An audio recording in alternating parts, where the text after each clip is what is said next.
മിശിഹായിൽ ഏറ്റവും സ്നേഹമുള്ള വിശ്വാസ പരിശീലകരെ, വളരെയേറെ സന്തോഷമുള്ള ഒരു വാർത്തയാണ്.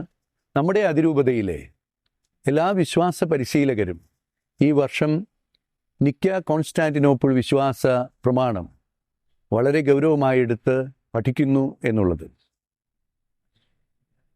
ഈ വിശ്വാസ പ്രമാണത്തിൻ്റെ നിക്യ സുനഹദോസിൻ്റെ 1700 ജൂബിലി വർഷത്തിൽ തന്നെ വിശ്വാസം അത് ബോധ്യത്തോടുകൂടെ പ്രഘോഷിക്കാൻ ഉള്ള വലിയൊരു മാർഗമായിട്ട് ഈ പഠനം മാറട്ടെ എന്ന് ഞാൻ ആശംസിക്കുകയാണ്.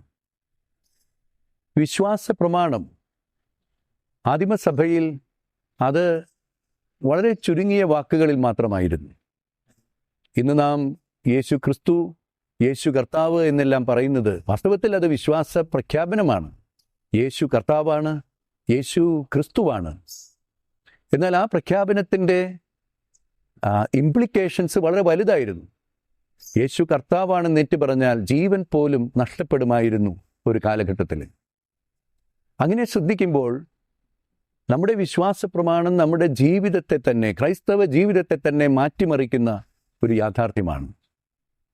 AD 325 നിക്യ സുനഹദോസിൽ വെച്ച് വിശ്വാസ പ്രമാണം ഔദ്യോഗികമായിട്ട് സഭയുടെ വിശ്വാസ പ്രമാണം രേഖപ്പെടുത്തപ്പെടുകയും കോൺസ്റ്റാന്റിനോപ്പിൾ സുനഹദോസ് അത് കുറെക്കൂടെ വിപുലീകരിക്കുകയും ചെയ്തപ്പോൾ നമ്മുടെ വിശ്വാസത്തിൻ്റെ ഏറ്റവും അടിസ്ഥാനമായിട്ടുള്ള എല്ലാ വശങ്ങളും ഈ വിശ്വാസ പ്രമാണത്തിലുണ്ട്.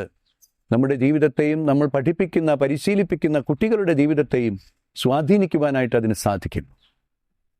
ഈ പഠന പദ്ധതി ഏറ്റവും വിജയപ്രദമായിട്ട് നിങ്ങളെല്ലാവരും അത് ഏറ്റെടുക്കുമ്പോൾ മാറും എന്നെനിക്ക് ഉറപ്പാണ്.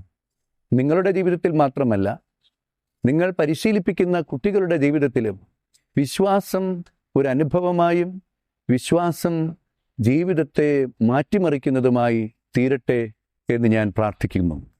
ഈ വരുന്ന സെപ്റ്റംബർ 16 ആരംഭിക്കുന്ന ഈ ക്ലാസ്സുകൾ അത് ഡിസംബർ വരെയുണ്ട്. ഡിസംബറിൽ ആയിരിക്കും പരീക്ഷ. എല്ലാവരും ഇത് വലിയ ഒരു പാഷനായിട്ടെടുത്ത് പഠിക്കാൻ, ഈ ക്ലാസ്സുകൾ ഒന്നും മുടങ്ങാതെ അറ്റൻഡ് ചെയ്യാൻ ദൈവം നിങ്ങളെ അനുഗ്രഹിക്കട്ടെ.